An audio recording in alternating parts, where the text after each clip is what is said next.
I got to play. Let's put it that way. I came up with a voice for the audition. I ended up going through the callbacks. I ended up getting the role. And then when I walked in that day, they said, oh, we want to tweak a couple things. And then we did all this crazy stuff for the first episode. And then when I came back the next time, they said, you know what, we're gonna scrap all that. We liked actually exactly what you came with. Oh, that's so funny.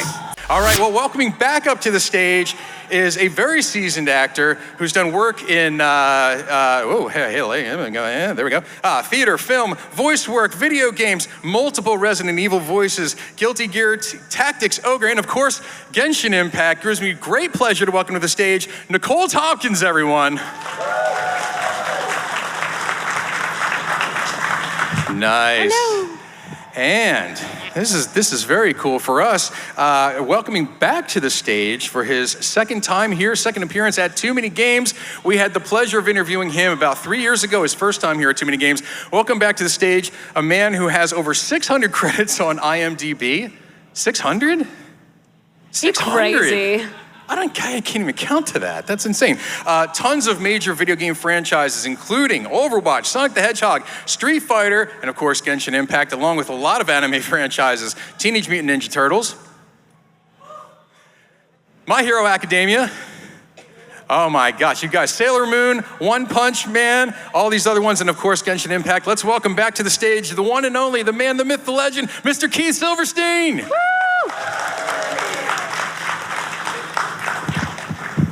Awesome. That 600's a new, I didn't know that. I looked this morning, sure? actually. I did. Yep, Okay, It cool. was like Sweet. 603.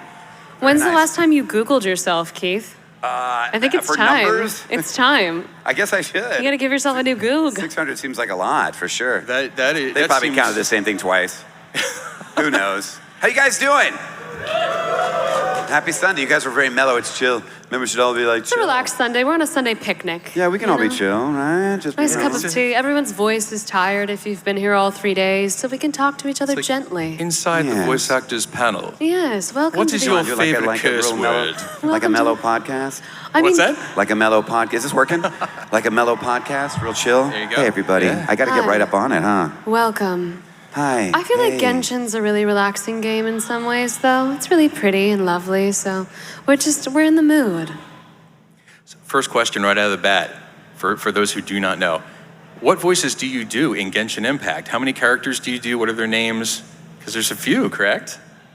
Yeah, I have 2 characters, and I always feel like the fans know more about them than I do, because the way often with Genshin, with so many characters works, is we kind of come into the voiceover booth and then get informed about what the character is.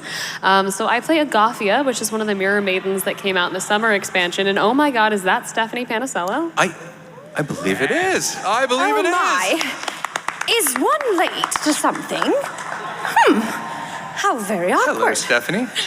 Welcome back. Hi. You found us. I did. She nailed it.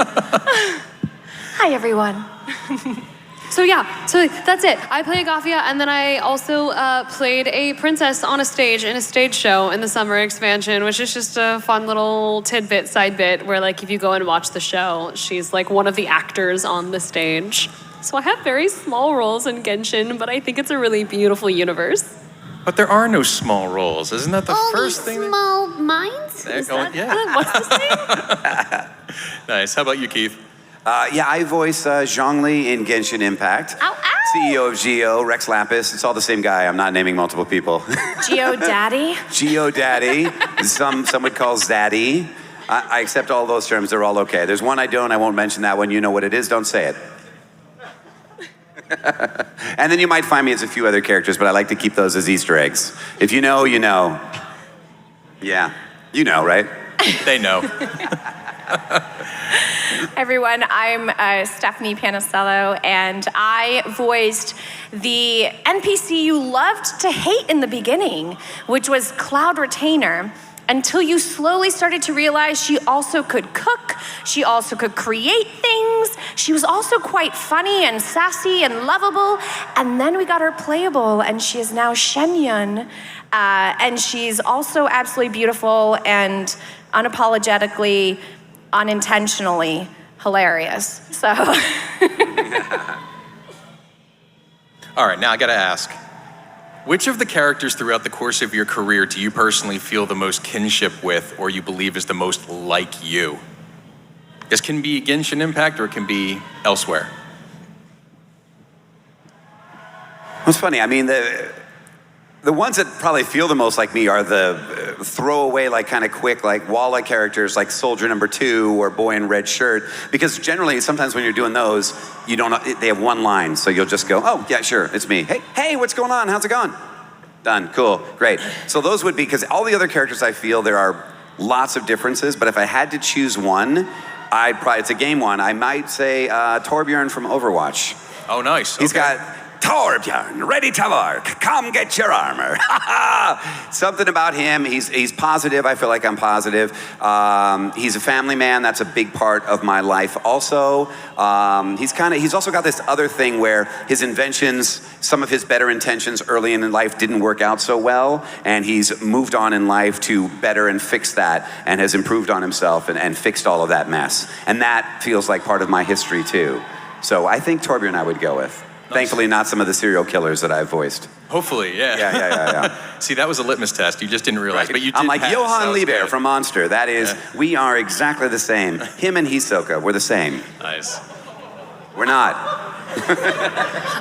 I wish I felt like I was more like, I was gonna say, just kind of the random characters tend to be a little bit closer to actually you. I think there are some characters that share my voice more specifically, like where I speak on a daily basis. But as far as personality, I'm like, I wish I was like some of my characters. I feel like I'm a big goober in person. And I play some pretty intense, badass people, which I love. But yeah, so I don't even know. Maybe Jacko from Guilty Gear Strive. She's chaotic and playful and silly, and I'm a little bit some of those things, but she's a little insane, and I'd like to believe I'm holding it together. I want to hear when you get to play like a big goober character now. I know. Like, I would love that. When Just am I listening getting to you. cast as a goober? See, I want that. That would be awesome. Everybody wants me to be so serious. So some of you have been doing this longer than others, and I'm so you want sorry. me to answer? Skip Oh yeah, Stephanie. that's okay. Did you not? I thought you said about the cooking thing and creating things. Was that not your character? I missed the question. Oh, I like missed my am own I question. Shenyun? Yeah. No. No. She's honest. That's good. She's incredible though. No, I would say that if I was like any of my characters, there's always, I mean, every single character we play, there's some element of us in there. So, but I would say I think I have some aspects of Claire, because I feel like there's certain things like that. I do love that. But I was gonna say there's a character that some people don't know about that I voice. His name is Bean in a TV show called Bada Bean. It's an animated series, and he is wacky and sweet and kind and crazy and loyal and stuff like that. And I feel like he does share some of that with some of my other characters. And so that's probably one that I would say. So. And for that voice, were you given sort of carte blanche to come up with that, or were you sort of guided towards that? How much of yourself can you put into that character, in other words?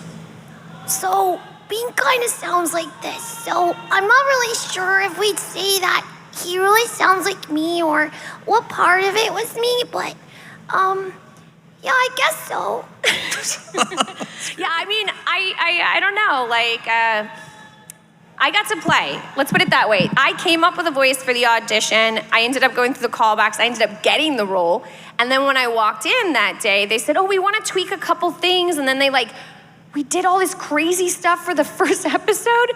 And then when I came back the next time, they said, you know what, we're going to scrap all that. We liked actually exactly what you came with. Oh, that's so funny. So that happens. So I guess part of that was me, but also we were discovering and playing, and that show was 52 episodes, so we really discovered and played, so yeah. That's awesome. So, are any of you surprised at the cultural phenomenon Genshin Impact has become? Because it is massive. I mean, it is one of the most popular games on the planet right now.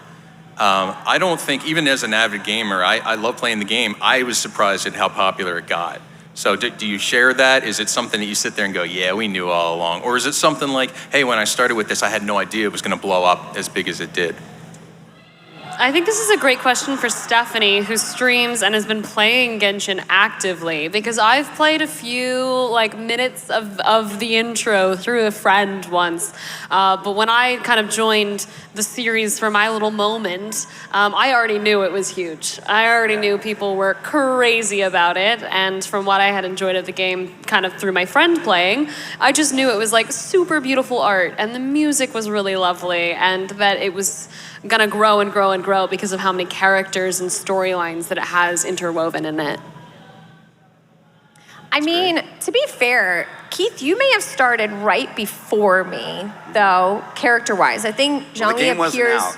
No, game wasn't out though. But I wonder if you recorded right before I did, because Cloud Retainer gets introduced after we know about your character. Did you know that it was going to be crazy? No, I've been doing voiceover for 24 years now, and I feel like even when you have a game or a show and you're like, I think this might be a big thing, you have ideas, you never think this level of big. This level of big is like lightning striking. It's really, really rare. It could be a great company that's doing it. You're like, oh my God, I'll get Blizzard, for example. Everything Blizzard does is arguably the best of that category. It's not the best per se, but arguably. But still, we didn't know Overwatch was going to blow up. I had no idea Genshin Impact was going to blow up the way. I mean, if you get one thing like this, two things, three things in your career, I think you're very, very fortunate. It's hard to know. I mean, I wish I knew, but it's a fun surprise. Keith, your career, you've had it both ways. You've been involved with projects on franchises where they were already established prior to you coming aboard. So in other words, we talked earlier, Dalsim. You've done the voice for him, which is amazing. I'm a big Street Fighter guy. But I mean, that's sort of one of those legacy franchises. So how does that differ when you kind of jump aboard and say, okay, either I have to redefine this character or I have to fill these big shoes, or it's a character that everybody has these set expectations, versus a game like Genshin Impact where there's nothing really established in the lore or anything prior to? Is there a difference in process? And that's for each of you, anyone who wants to tackle that one. No, well, strangely enough, when you're jumping onto something like Street Fighter 6 and taking over another character that's already been established, there's a lot of pressure. Street Fighter is a huge franchise. You love, in my case, I love Street Fighter. It's unbelievable, but there's a lot of pressure. At the same time, you want to deliver, you already know Street Fighter's a big hit. So when Street Fighter 6 comes out, people may absolutely love it more than 5 or 4 or 3. They may not, but it's gonna, you know what I mean? It's already established kind of where it is. When you do a game like Genshin Impact that's brand new and it blows up, it's new for everybody. So not only do we not expect it, we're always trying to give our 110% no matter what we do, but we don't expect this if you're in from the beginning, basically. And then it blows up. You guys are excited about it, we're excited about it. Nothing blew up for me to voice Dalsim for Street Fighter, for example. It just is a new Street Fighter. People are generally, when I'm hearing, happy. I love it. I'm playing the crap out of it, to be totally honest. It is a lot of fun. But you already have a set level. These kind of games, they come out of nowhere, and people, I mean, it's changed so many people's lives. I can't believe the stories I hear from people about the friends they've met. I mean, literally, people have fallen in love. The communities.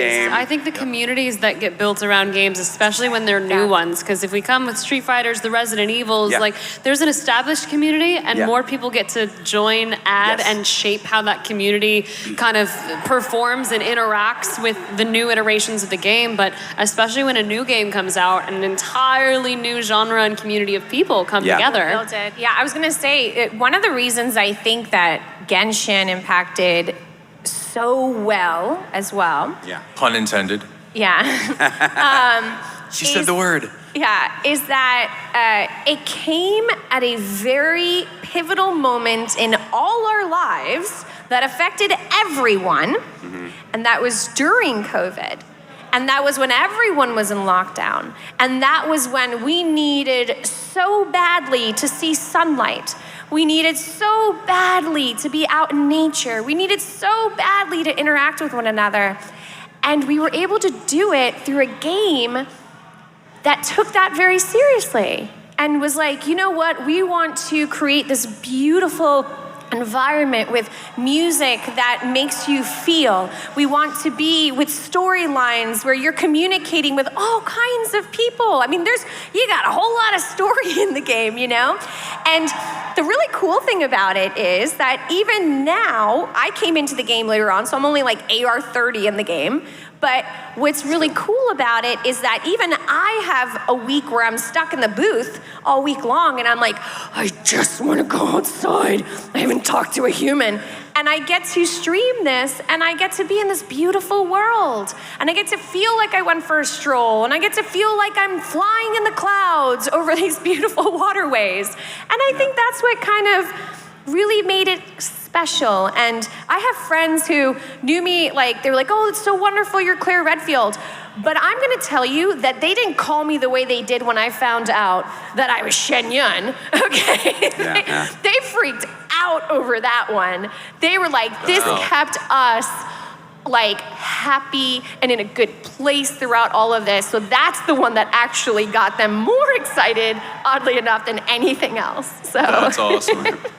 That's awesome. One of the things I'm always in awe about is when actors have a ton of different voices that they do. And I'm talking like, you know, when you look back at like a Mel Blanc or a Wes Welker. And yeah, but this question is for all of you because it's sort of like different stages in you know, some of you have been doing this longer than others. Keith, you said 24 years, correct? Yeah. How long for you?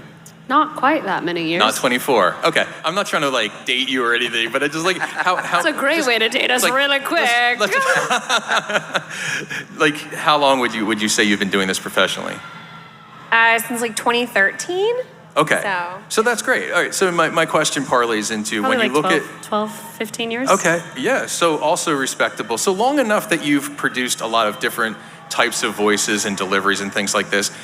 Two-part question. So one, how do you categorize or catalog the voices that you do? Like, how do you, I mean, it's not like sheet music. You can write down a song. Like, do you literally have to jump on your phone real quick and record something and go, I came up with this really great voice. I'm like, that was something like this. And you have to remind yourself later what you thought it was to be? Or do you just commit it to memory? Like, how's that work? Like some of you, I mean, you've done like tens or dozens and sometimes hundreds of voices. How does that work?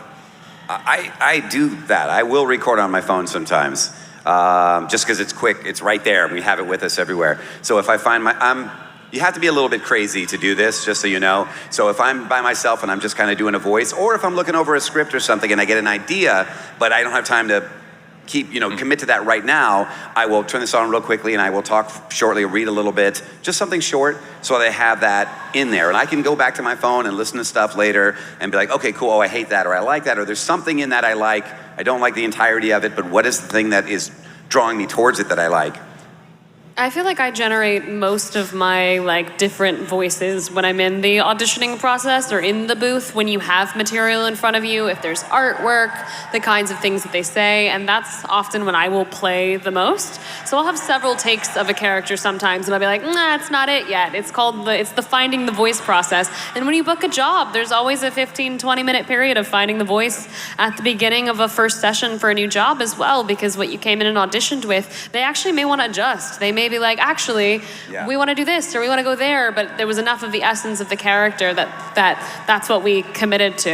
And then when you come back to a job, say you voice a character for a gazillion years, they play it for you. They have to, because we do lots of other voices in between. So they always will give you a reference check to be like, hey, this is where we're living. And I will absolutely repeat my own voice back to myself before I start a session. Right. And I love when I'm a sound-alike for that person, you know? Oh, when you're a sound-alike? For myself, that was a joke. That was an actor joke. Anyways, yeah, I feel similarly. I think everyone's approach is different because I always like to know all the backstory stuff. So like as much as they give me, like I'll usually read the description and I'll be like, oh, what are keywords that they want? You know, because sometimes my first initial reaction might be like, oh, they look like this, right? And they're like really adorable looking. But then they actually want you to have like this deep, like intense like voice. And so you're like, oh wow, okay, didn't think of that. And if I only started like going with it, then I wouldn't have known what it was. So I'll usually do a lot of the hit, like backstory. My favorite is too with auditions. I'm sure you guys see this too. There's like 2 pages of backstory of what this character is, and there's 3 lines for the audition. Like that, I think is the most hilarious part. But it does help you to kind of understand it. So I'll usually do that approach first, and I'll just think about like what's everything that they're asking for, and then I'll give that. And then I always give 2 takes. So then I give my wild take of whatever the hell it is that I would want that maybe they didn't ask for, you know? And then that's kind of the way that I go about it though, so. Are you of the school where it's better to go in extremely intense and then bring it down instead of coming in a little bit more mellow and bring it up? Or is it just scene dependent or character dependent? How does that work for you? If I have to choose, I go for the more intense. Yep. I've always been taught that it's easier to direct somebody down than it is to direct them up. Now that doesn't mean I go in like guns a-blazing for a character that's supposed to be mellow, but I mean it's good to make a nice bold choice. So usually if it makes sense, I will do that first. But obviously if it describes the character as super quiet and what have you, and realistic, then I'm going to do something totally different. I was going to say, if you're in more of like an animated genre versus something that's feeling more realistic, even if it's animated, but it's grounded in realism, a lot of people talk about like, do you go in more intense and yes, for the animated stuff, absolutely, because it is. I hear the same thing. It's easier to direct down than up, but at the same time, it's not really like energy and overacting. It's specificity. So it's always better to come in with a more specific choice and then go, all right, actually, we're going to take that back a little bit. Like that's what's easier to quote bring back. If you're just going in loud and generic, that isn't necessarily easier to bring down because it's not specific. So that intensity really, I think, comes from what Keith just said of like really making a choice. I'm going to make a choice that this person is here, there, XYZ. Yeah, if it sounds like no choice, you're in trouble. Yeah. Because they're going to listen to your audition and there's nothing for them at all. So when we say bold, it's not like screaming and yelling when the character shouldn't be, or talking like this when that makes no sense for the character, because it's real. But you make a choice and then they can go, okay, at least I know where they're going. Yeah.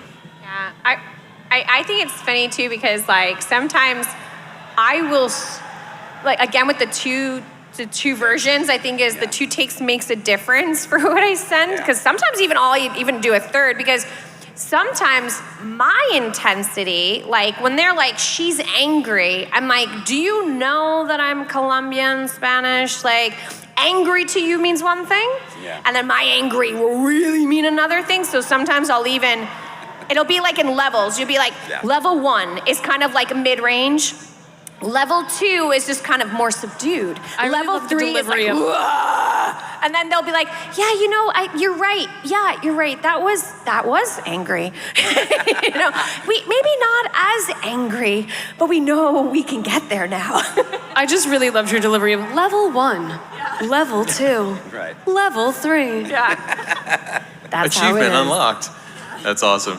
So it sounds like it's better for you to have at least some semblance of understanding of the character before coming up with the voice that you apply or the acting style you apply. But in keeping with that, and contrary to that, in effect, do you have that voice in your repertoire where you haven't used it yet, but you're like, I can't wait to use this? Like, you have something in the...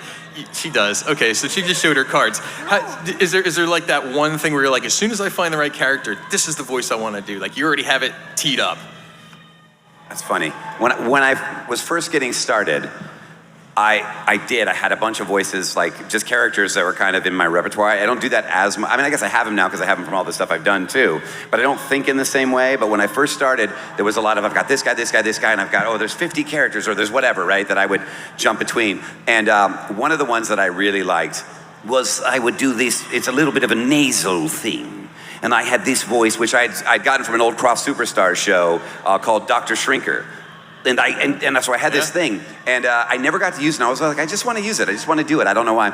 I love it. And Monster High, Escape from Skull Shores. Yeah. They cast me as the villain in that, Bartleby Farnham, and I got to use the Kipling, look at them, all these horrible, horrific, beautiful monsters. And I got to do it. Yeah. And it was funny because there's very few like that I was like, I got to do it one day. You can't force it, by the way. You can't just be like, this has to, I have no place auditioning with this character, but I'm going to do it because damn it, I want to. But I got to do it. And then there's another one I forgot the actor's name now. Well, you'll all know this voice. So this is a famous, is it Winchell? Is it Paul? No, I can't. I'll get his name in a minute. But this is an old Disney, like if you saw like Alice in Wonderland. He's the Mad Hatter, and he does this kind of thing like this, right? And he's in Mary Poppins, and he can't stop laughing. And I've always loved that voice too. And I got something very similar in Disney's Amphibia. I got to play Barry on that, who's kind of like an evil Willy Wonka. And it's not quite that. It's not an impression of him, but it's in that same, vein, and he's evil, but that's how he talks. So I've gotten a couple of them that I don't think I have a third. I think those were the two I was always like, and I nailed it. So I guess I'm done, right? No, I'm not. I'm not done. But it happens. I feel like I tend to do the voices that I want eventually. This isn't a voice, it's just a thing that I do that's really weird and creepy that like hasn't been used yet. Yeah. Which if you World premiere. Preview, yeah. Totally. No, okay.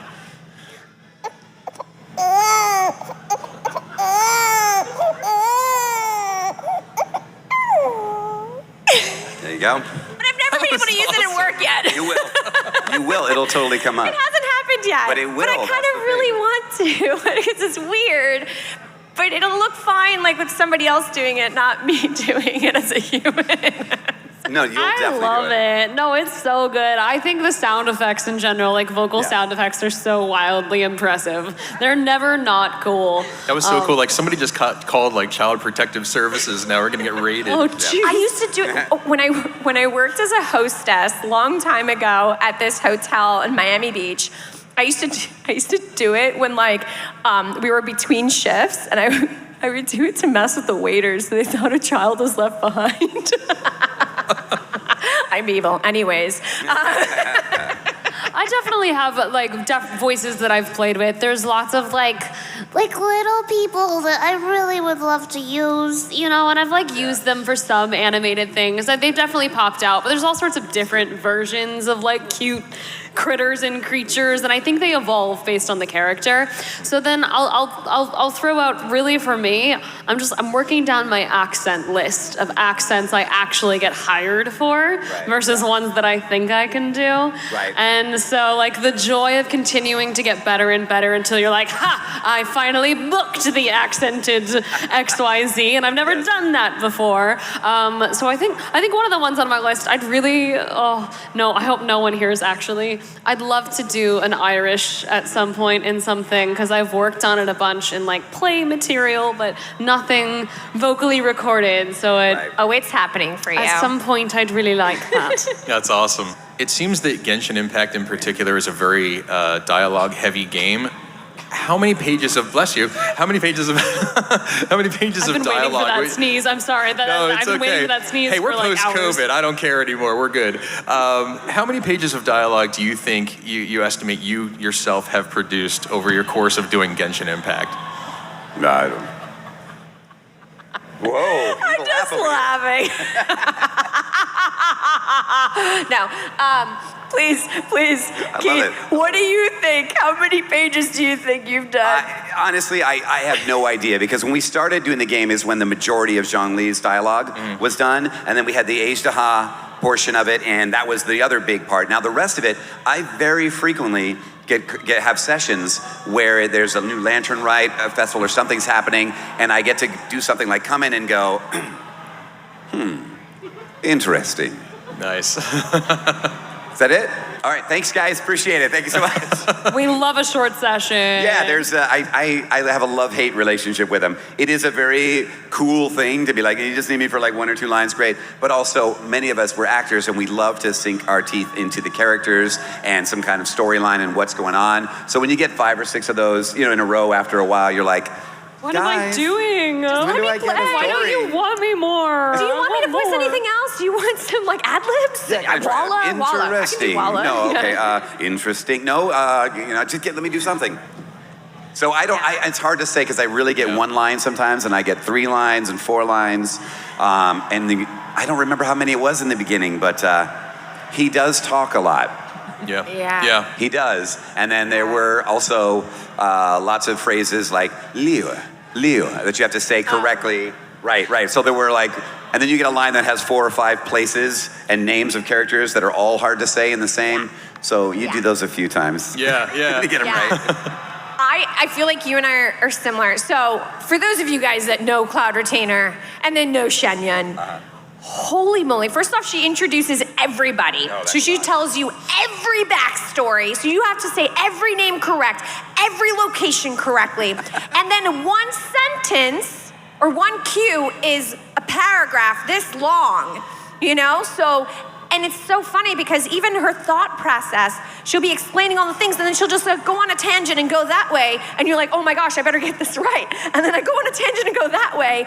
I mean, I have no idea. Like, I don't even think it could be, I don't even think we could do pages, to be honest with that. Like, I have no idea how many times I used way too many words to explain one thing. right. And massive words. I've never felt like I didn't know anything in a session before. Like, I will go in there and I'll go, I'm sorry, how do you say that? And they'll be like, what is that word? That one's in English, right? And they're like, yeah. I'm like, what does that mean? How do you say that? I'm like, That's so funny. many times. You know what's funny is sometimes in sessions, there'll be a word and you maybe have heard it before, you maybe you're like, I'm not quite, and you'll feel a little nervous because you want to be like, you want to be smart and you don't want to admit you don't know this word, but you also have a job to do. So you'll say, I'm so sorry. This word here, how do we pronounce that and what actually does that mean? And you think they're going to go, it's obviously, and they go, but we're going to look it up right now. Yeah. And you go, oh, thank God. It's not just me. Yeah. It's not just me. You're all like, I'm not entirely sure. I think I know, I kind of know, and we all don't know how to pronounce it. And you feel like vindication, yay. Yeah, it's legit. And just to be clear, so you're still recording in a studio. You're not doing this like at the home studio with the ISDN line where you can just... I do a lot. You can do that way? Okay. I do a lot of it. I love going in. Yeah. It depends. For me, honestly, I'm not kidding about a lot of the 1 or 2 line sessions. Yeah. So for those, they're fine with my setup at home, and it's a lot to drive for 40 minutes to get to the studio, record the 2 lines, drive 40 minutes back. So I love that they let me do those from home. If it's going to be more to sink my teeth into, I prefer to be in studio. So for most things, I go in studio. But if it's a couple lines, I'm like, please, can we? Yeah. Nice. 100%. All my Genshin stuff for me personally was in studio. So all the Genshin was in studio. Other projects I've done at home. But yeah. But my Genshin was all in studio. I prefer to be in studio, and I feel like a lot of games still try hard to record in studio. There are some where you do at home. It's more, I think, commercial world and stuff like that has gone almost fully exclusively your home studio. Yeah. Nice. Friskies, siempre más para explorar. By the way, that was the one I did recently, my commercial. That's muy bien. Sorry, muy bien. that was my from home. All right, so first question from the audience members. Just remember to speak clearly into the microphone, and a gentle reminder, no spoilers. All right, go ahead. All right, my question is, how many takes does it take to get through pages or lines, and how badly do the failures or the mess-ups set you back mentally? So I think it depends on the director that you're working with, because everyone kind of works differently. But they'll probably tell you something different or something very similar. We often go in and we'll do an A and a B, and they will pick an A or a B, which is like 1 or 2 takes. And then if they have a note on top of that, or we didn't quite nail it, or if we stumble, then we're just gonna give another. There's a C. I stumbled on B. There's a C. The director's going to pick A or C and usually move on unless, nope, they really didn't get the essence of the line, or hey, here's context you needed. He's actually talking to his enemy, not his mom, so go ahead and try that again. And you're like, great, good to know. And then they go, hold on a second. We went through his mom is actually his enemy, so we can go back to what you were doing before. Sorry about that. We misled you. Yeah, that happens a lot. Again, that's like when they're this long, you've got this thing that happened, then this thing that happened, and then for some reason you can say Liyue, but you can't say it correctly that one day. And so that's when it's not often, but they do happen. We call them Franken takes. Yeah. And they will take the beginning of this one the middle of this one and end it with that one. And then we sound fantastic. And that's the beautiful art of having a director and having our sound engineer who loves us and makes us look great. Because that happens sometimes, and it's not easy. Can it be frustrating? 1000%. But you can't let anyone hear that. So. You just said that part out loud. Oh shit, this isn't being recorded, right? No, but I'm sorry, no. I think your agent is on the line. Is that right? No, I'm kidding. Yeah. No, it becomes, it's just one of those things where it can be tedious, but it's your job, and that's what you do, you know? And so, like, this is what you were there for at the end of the day. So, did I save myself? Nailed it. Okay, Yeah. good, thank you. Awesome, great question. Thank you. All right, next. How's it going? Good. Good, great question. Thank you. Next Next. No, I'm kidding, man. No, you're good. You're good. Stay. Hi. I'm curious to know how deep the biological component to voice acting is and what the extent is that you can change and alter your voice to.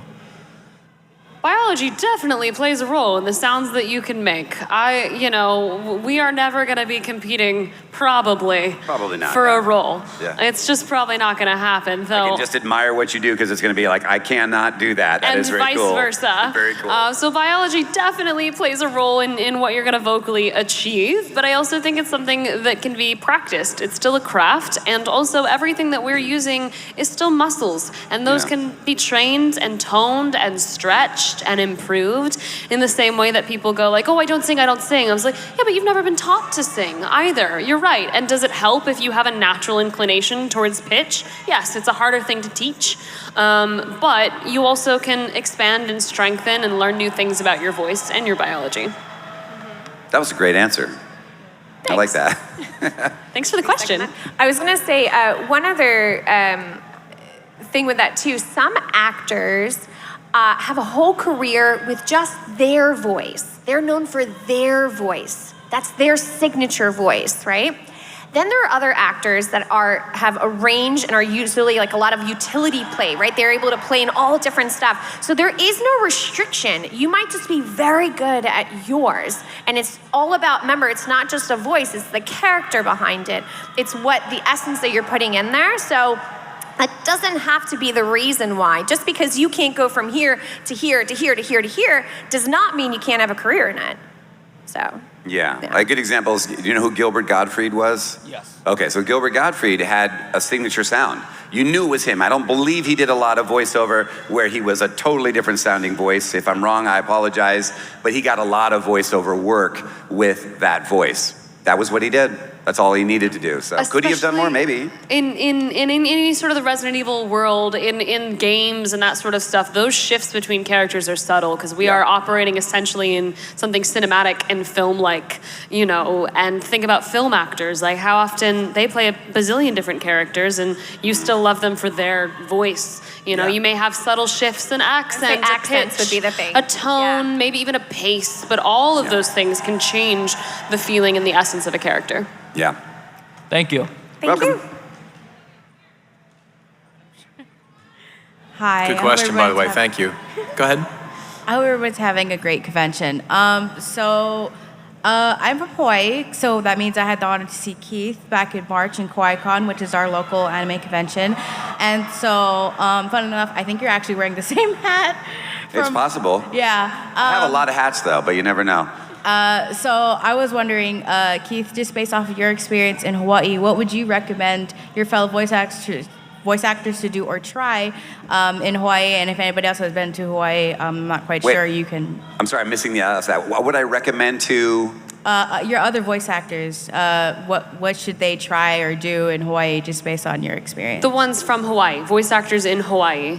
What would I want voice actors in Hawaii to try? No, I'm so sorry. confused right now. If other voice actors got the chance to go or try or see Hawaii, what do you recommend checking out in Hawaii? Sorry. Checked out in Hawaii. Yeah, actually. I have been to Hawaii a number of times. I like to go around to the I forget the name, but like the North Shore area, there's a great shaved ice place, and the beach right there is like insane. I don't go to the main, like Honolulu beach. I mean, your hotel's there or something, so you do a little bit, but that's just like, if you go to Hawaii, don't just think that's it. Please don't just go to that beach and think that is what you get, because there's so much more on the island. You got to get around the island. You do have to do Hanuama Bay at least one time, if not a couple of times, because that's amazing. That's beautiful. There's a lot of stuff. There's a lot of. Do you have connections to get us to Hawaii? Because I'd love to go to Hawaii. I want to go again. I'll go again. I mean, I can request the convention there to maybe reach out to you guys, and then you could totally come. You are welcome. You know who to talk to. Tag us. Talk to Steve Bloom.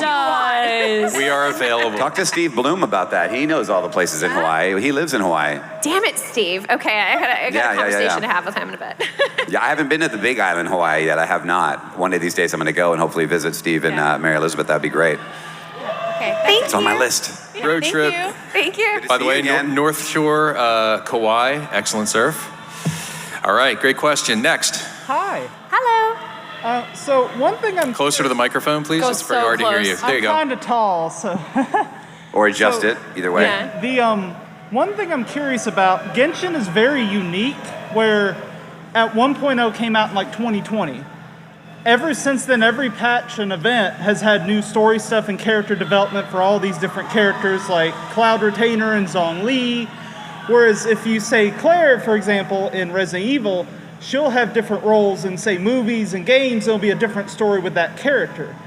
How does the evolution of those characters feel in something like Genshin, where it's new story every patch continuously for 4 years in that same setting, versus, say, Claire in RE2 Remake or Dead Island or anything like that? I mean, it's a similar situation. It's just that you're seeing the longevity happen in Genshin Impact, and you're seeing the storyline continue to intertwine. Same thing with Resident Evil. You just have blocks in between that you're filling in. So the biggest thing is I just ask a million questions, always. I say, where does this take place between here and here? What has happened? Anything I should know?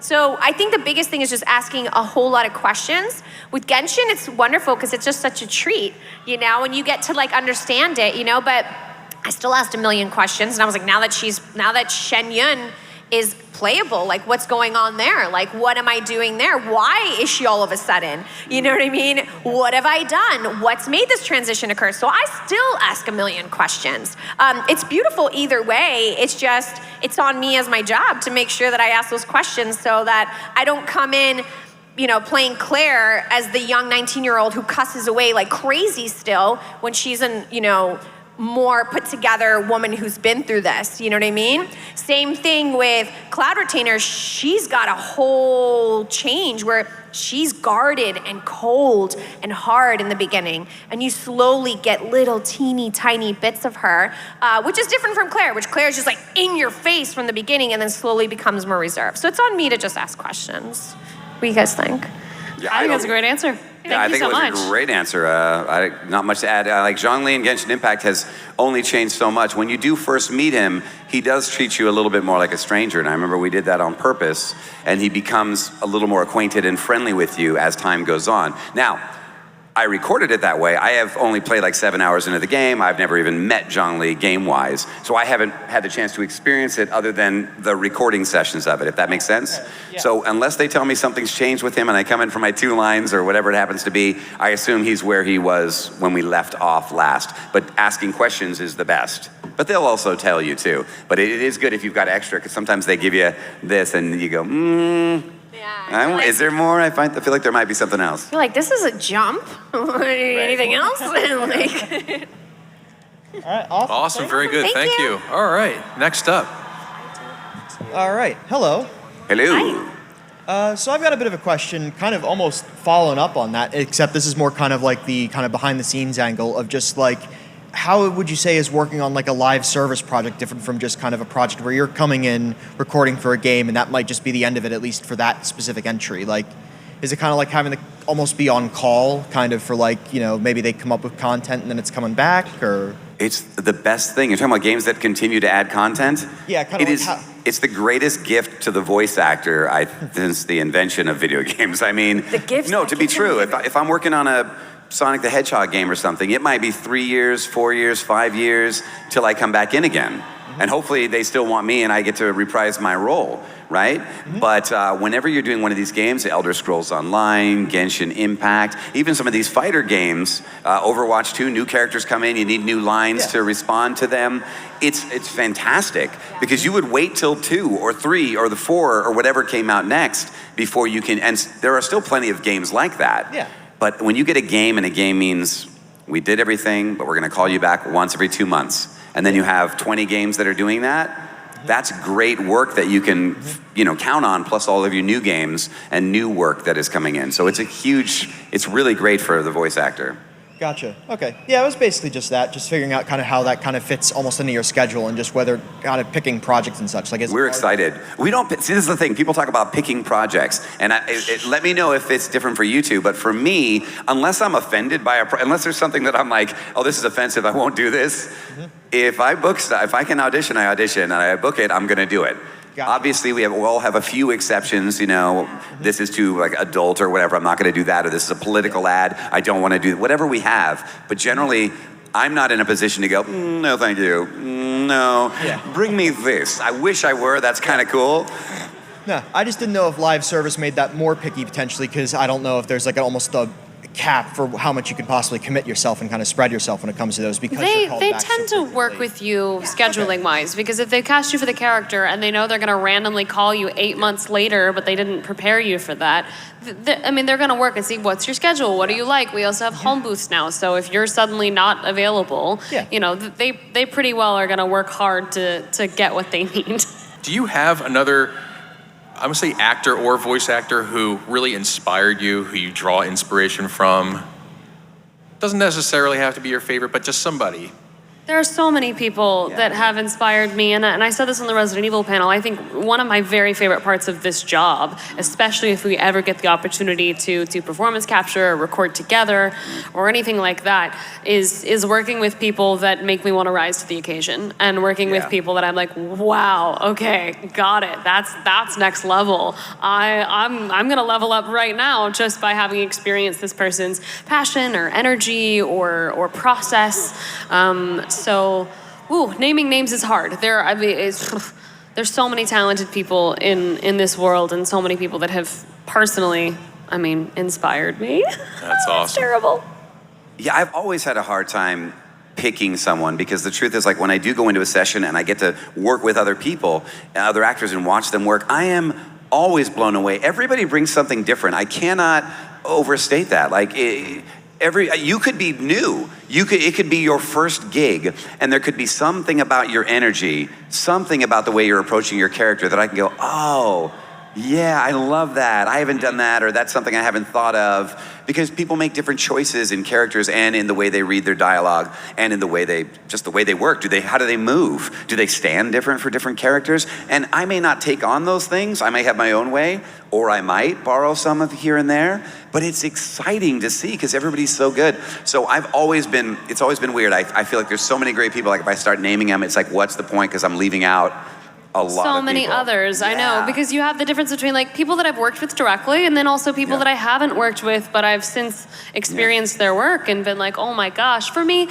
I started really young, and my very first video game project was Middle-earth: Shadow of War, and I was directed by Troy Baker. And Travis Willingham played my father, and Ike Amati was my love interest, and Laura Bailey was the badass elf. So I walked in and was like, oh my God.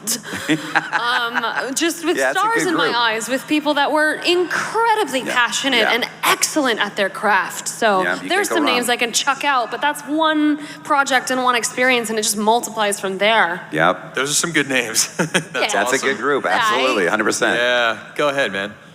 So my biggest question is because I know with voice acting, a lot of it, it deals with like your voice cord, your vocal cords and stuff. How do you deal with vocal strain? Because I know with voice actors, you guys have a lot of different ranges and stuff. How do you deal with So how do you preserve your voice, in other words, and how do you deal with vocal strain? There's lots of ways to preserve your voice. First and foremost, it's getting enough sleep for me. Like making sure I get sleep, don't do crazy late nights. Drinking late at night is not a good thing for me. I happen to know that it's not good for me to have like spicy foods late at night or even eat late. So I kind of stop eating, generally speaking, except when I'm traveling, by like 7, so that I'm not digesting that and getting any acid in my throat while I'm lying down. That's a personal thing. There's warm-ups before you do almost everything. I have to do like the saline thing I do in my nose, clear out my sinuses every morning. All those things really, really, really affect me. So everybody's a little bit different. I don't do dairy, and one of the main reasons I don't do dairy is because it kind of stuffs me up, and you can heat that up like this. So sometimes, you have to even change your diet, potentially. Just depends who you are. When I was younger, it didn't matter as much. But the older I get, the more I have to warm up, and the more careful I have to be with my voice. Also, when I go to concerts or sports events, I'm the guy who's going. I'm not screaming. There's no way I am going to be screaming at those events. I will be into it as much as everyone else, but you're like, I'm not getting paid for this. No.